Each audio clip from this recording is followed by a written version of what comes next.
Zargon pulsed with life. Its crimson sun bathed the land in an eternal dawn. Jagged, crystalline mountains pierced the swirling lavender sky.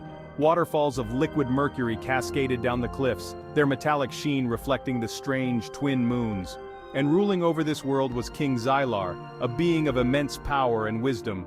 Xylar was a warrior king, his scales the color of a stormy sky, his eyes burning with an inner fire. He had united the warring factions of Zargon with an iron fist and a compassionate heart. His people revered him.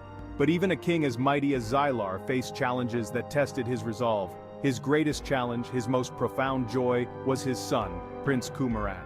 Kumaran, unlike his father, was a dreamer, his scales shimmering with the colors of 1,000 sunsets. He spent his days poring over ancient texts, his mind lost in the wonders of the universe. He was particularly drawn to a small blue planet, a place of vibrant life and boundless beauty. He called it Earth. Kumaran's fascination with Earth stemmed from a forbidden text, a relic from a bygone era. It spoke of a world teeming with life, a tapestry woven from 1,000,000 shades of green and blue. Kumaran would spend hours lost in the book's pages, his mind painting vivid pictures of this distant world. Despite his father's warnings, Kumaran continued his studies in secret. He sought out the most learned scholars in Zargon, plying them with questions about Earth, about the technology required to traverse the vast distances between the stars. He learned of the dangers of hyperspace travel, of the intricate calculations required to navigate the chaotic currents of the cosmos. But Kumaran was undeterred. He spent months studying ancient schematics, deciphering forgotten languages, piecing together the secrets of Zargonian hyperspace technology. Under the veil of secrecy, Kumaran and Zara worked tirelessly. They restored an ancient spacecraft, its sleek obsidian hull hidden deep within the royal hangars, untouched for centuries. One night, under the pale glow of Zargon's twin moons, Kumaran made his move. He left a note for his father, his words echoing with both love and defiance. With Zara at his side, Kumaran activated the ancient engines. The spacecraft shuddered, its metal frame groaning in protest as it roared back to life. The hangar doors hissed open, revealing the swirling lavender sky.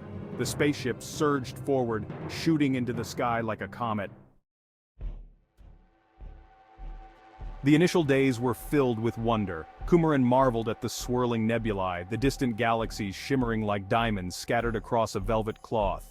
But as the journey progressed, the ship began to exhibit worrying signs of malfunction. The smooth hum of the engines became erratic, punctuated by unsettling groans and shudders. Zara, her brow creased with concern, worked tirelessly to diagnose the problem. "The hyperspace drive," she announced, "it's unstable." The ship, a relic of a bygone era, was struggling to cope with the demands of interstellar travel. They were stranded, adrift in an ocean of darkness, millions of light-years from home. Fear turned to resolve. Kumaran, despite the dire circumstances, refused to give up hope. He worked alongside Zara, their hands moving in concert as they fought to regain control of the failing ship. But the situation was becoming increasingly desperate. The ship, its systems failing one by one, began to spiral out of control. Alarms blared, their shrill cries echoing through the cockpit. The walls groaned, the metal frame buckling under the immense pressure of their uncontrolled descent. Outside, the Earth loomed large, its blue and green beauty a cruel reminder of what they were about to lose. Zara, her face pale but resolute, turned to Kumaran. "The drive's gone critical. It's going to blow." She looked at Kumaran, her eyes filled with a mixture of sadness and acceptance. "I'm sorry, my prince. We're not going to make it." Kumaran looked at Zara, his heart heavy with regret. "It's all right, Zara. We knew the risks." News of the fiery crash sent shockwaves through Zargon. King Xylar, his heart shattered, stared numbly at the glowing reports. The wreckage, scattered across the desolate landscape of a distant moon, was a testament to his son's reckless dream. The people of Zargon mourned the loss of their prince, their hearts heavy with grief. Kumaran, despite his defiance, had been loved by all. He had shown them that, even in the face of overwhelming odds, it was important to never stop reaching for the stars. And so, they built a monument in his honor, a towering spire of obsidian that pierced the swirling lavender sky. Generations later, Kumaran's story continued to resonate, a symbol of both the dangers of unchecked ambition and the enduring power of dreams.